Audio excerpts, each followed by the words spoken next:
안녕하세요. 참 좋은 NTV 김윤관입니다.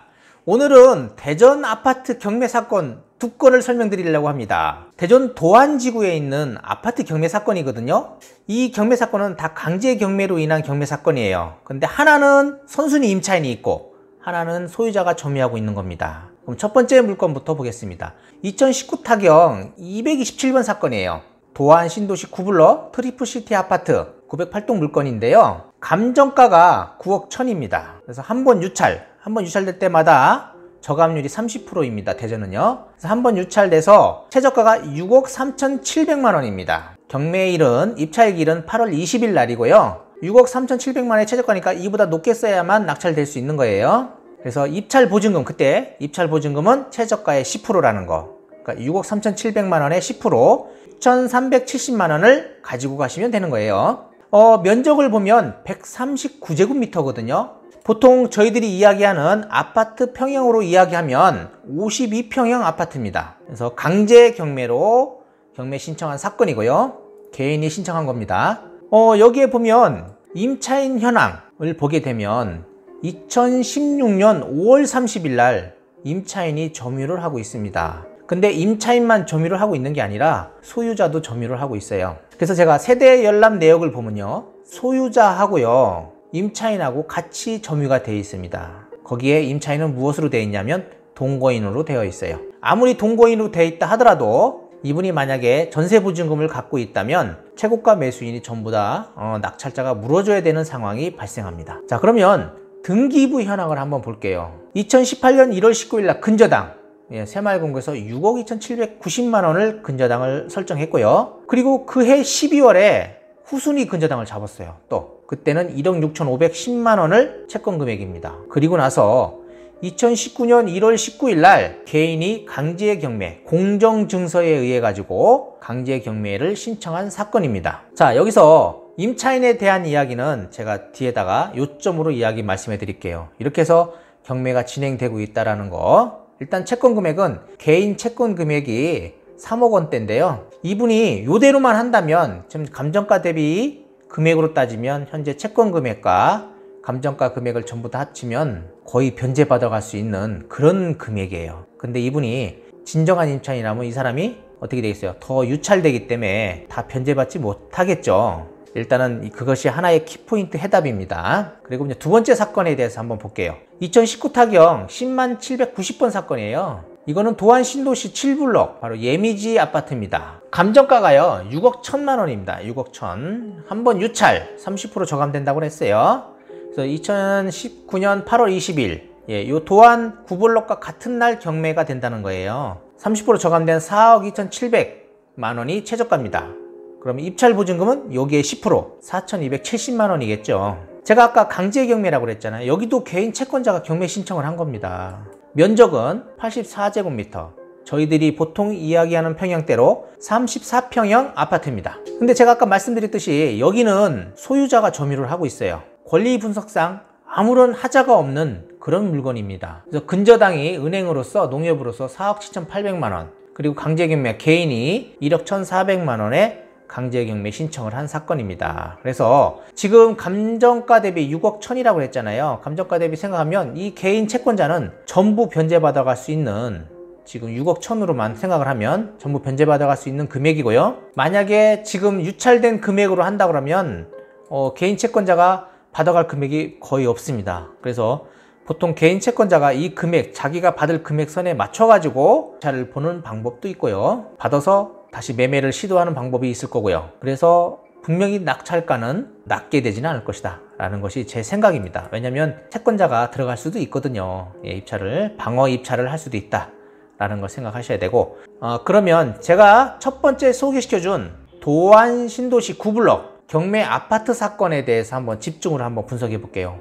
도대체 선순위 임차인 대항력이라는 게 뭐냐 이거예요. 제가 대항력이라는 게 뭐라고 그랬죠?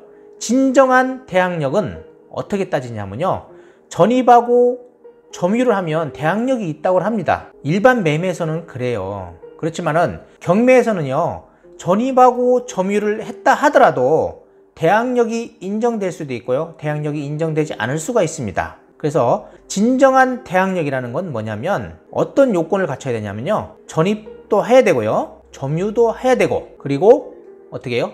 말소 기준인 권리보다 우선돼야 된다는 거예요. 그러니까 앞에 아무것도 없어야 되는 거예요. 그래야만 내가 진정한 대항력을 가진 사람이다 라고 생각을 하시면 됩니다. 우리가 보통 착각하시는 것이 있는데요, 확정일자라는 것입니다. 확정일자는요, 이 대항력하고는 아무런 상관이 없어요.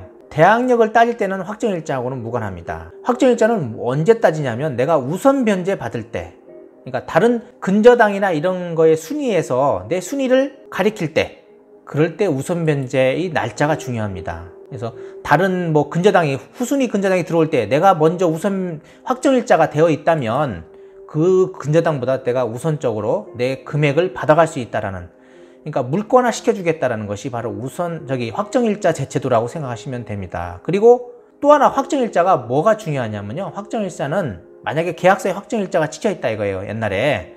그러면 진정한 계약서로 볼 수 있다는 겁니다. 지금 이 경매 사건에서도요, 만약에 임차인이 진정한 임차인이라면 그 당시 2016년 5월 30일 날 이분이 동거인으로 전입할 당시에 계약서가 있어야 될 거 아니에요. 그 계약서에 분명 확정일자가 찍혀 있을 겁니다. 그런 거 없이 그분이 여기에 들어올 리는 없을 거 아닙니까? 그래서 그런 것들이 진정한 임차인인가, 가장 임차인인가를 판별할 수 있는 첫 번째 요건이고요. 두 번째로는요, 이분이 진정한 임차인이라면 제가 볼 때는 이렇게 현황조사가 나왔을 때 본인의 권리를 신고했을 겁니다.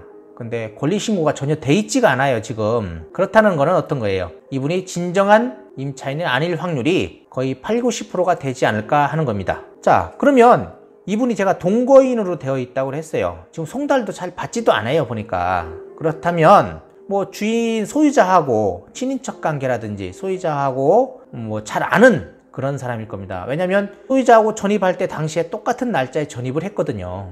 그리고 또 이분들이 살 때 신한은행에 처음에 대출을 받았어요.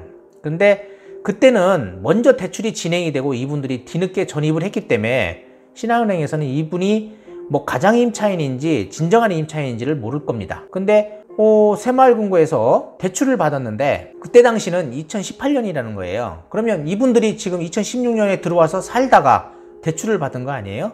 그러면 전입세 열람을 분명히 은행에서 떼어봤을 겁니다. 그런데 대출을 크나큰 금액 6억대 이상의 대출을 해줬다는 거예요. 그럴 때는 어떻게 돼요? 그러니까 가장 임차인으로 의심해 볼 만한 사항이 되지 않을까라고 생각을 합니다. 이런 여러 요건들을 파악을 하시면 돼요. 아니면 현장에 나가서 직접 본인이 확인할 수 있는 방법도 있겠지만 이분들이 현황조사서 때 이야기 안 한 거를 낙찰받을 사람이 간다고 해서 이야기할 일은 전혀 없습니다. 그리고 또 하나 방법은 그 인근 부동산에 가서 이분들이 계약서를 썼는지 안 썼는지 확인해 보는 방법인데 그것도 쉽지는 않을 겁니다. 왜냐하면 이 물건에 대해서 이 소유자라든지 이런 것들에 대해서 잘 아시는 분이 있다면 이야기를 해 주겠지만은 이 부분에 대해서 잘 아시는 분이 있을지 모르겠어요. 그리고 또 인근의 주민들이 거기 누구누구 산다 라고 이야기해 줄 거 아닙니까? 그런 거. 또 하나 뭐가 있냐면 여기에 지금 살고 있는 분이 소유자하고 지금 임차인이 있다고 했어요. 여기 관리비 누가 내고 있는지, 그리고 진정한 임차인이라면 본인이 납부하는 요금 계산서들이 있을 겁니다. 관리비 같은 거. 일단 관리비예요. 그리고 차량 등록 같은 거, 그리고 그 사람이 관리소에 가서 물어보면 누구인가를 알 수 있을 겁니다. 누가 점유하고 있는지 한번 물어볼 수 있잖아요. 그분 그 소유자도 말고 세입자가 혹시 점유하고 있던데 누군지 아십니까? 얼핏 돌려서 한번 이야기하는 방법도 있어요. 그리고 관리비도 한번 물어보시고요. 관리사무소 가서 그렇게 하시면 될 것 같습니다. 그리고 전입세대 열람 한번 떼어볼 수 있다는 거 알죠? 경매 사건 번호하고요, 경매 일지 나온 거 카피해서 가져가시면 전입세 열람 떼어볼 수 있습니다. 그래서 전입세 열람 한번 떼어보시고 여러 가지 방법을 해가지고 이분이 가장 임차인이라는 것만 밝힌다면 저렴한 가격으로 입찰할 수도 있겠죠. 나만 만약에 이분이 가장 임차인인 걸 알아요. 그러면 어떻게 돼요? 경쟁력이 있잖아요.